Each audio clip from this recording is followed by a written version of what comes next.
শিক্ষার্থী ও জনতার সাম্প্রতিক আন্দোলনে সাভারে গুলিবিদ্ধ অনেকে এখনো স্বাভাবিক অবস্থায় ফিরতে পারেননি। কেউ কেউ রয়েছেন হাসপাতালে। গুলির ঘটনায় দায়ীদের বিরুদ্ধে দ্রুত ব্যবস্থা নেয়ার দাবি জানিয়েছেন ভুক্তভোগী ও তাদের স্বজনেরা। প্রাইভেটে গেছিলাম, তারপরে বিজয় মিছিল গেছে, তারপরে আমি গেছি উইজা থেকে বাইপেল গেছি। বাইপেল গিয়ে পুলিশ বক্সের সামনে আমাকে একটা মুরব্বী বেটা গুলি করছে। আমি বিচার চাই সেটার।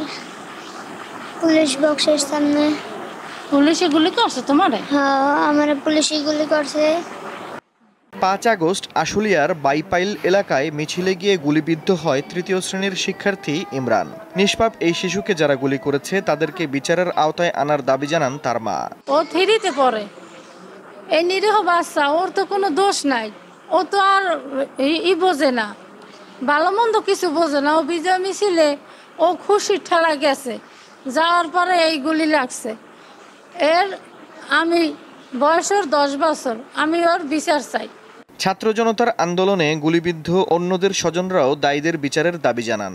আমরা বিচার চাই, যারা আমার ছেলের এরকম ক্ষতি করছে তাদের যাতে শাস্তি দেয়, এটা আমার বিচার। আমার স্বামী রাজমিস্ত্রি কাজ করে, দিনমজুরি কাজ করে, আমি নিজেও অসুস্থ, তাই আমি আমার এই স্বামীর বিচার চাই। সরকার পতনের এক দফা দাবিতে ৫ আগস্ট বেলা ১১টায় জাহাঙ্গীরনগর বিশ্ববিদ্যালয়ের শিক্ষার্থী ও জনতা জড়ো হন ঢাকা আরিচা মহাসড়কের ডেরিগেট এলাকায়। সেখান থেকে লং মার্চ টু ঢাকার উদ্দেশ্যে রওনা হন হাজারো ছাত্র জনতা। সাভার বাজার বাস স্ট্যান্ডে পুলিশ ও আওয়ামী লীগের নেতাকর্মীদের বাধার সম্মুখীন হন তারা। পুলিশ ও আওয়ামী লীগের নেতাকর্মীরা গুলি করলে অনেকে আহত হন। সন্ধ্যা পর্যন্ত সাভার বাজার বাস স্ট্যান্ড, থানা স্ট্যান্ড, সাভার মডেল থানা ও আশুলিয়া থানা এলাকায় দফায় দফায় সংঘর্ষ হয়। সিএমবিতে কিছুক্ষণ ওয়েট করার পর সাভার স্ট্যান্ডে আসার পর যখন ফায়ারিং করে পুলিশ, তখন আমাদের মধ্যে অনেকে আহত হই, অনেকেই নিহত হই। আমি 5 তারিখে বিজয়ী দিন আহত। পুলিশ এবং আওয়ামী লীগের কর্মকর্তারা আমার গুলি করে।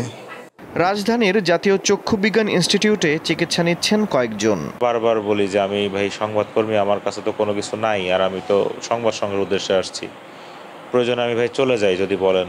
তখন অপর প্রান্ত থেকে আবারও বলতেছে যে একটা খুব বাজে বকা দিয়ে যে শুট কর, তখন সে আমাকে ওখানেই গুলি করে। সাভারে ছাত্র জনতার আন্দোলনে পুলিশসহ অন্তত ৩৯ জন নিহত হয়েছেন। দীপ্ত বার্তা কক্ষ।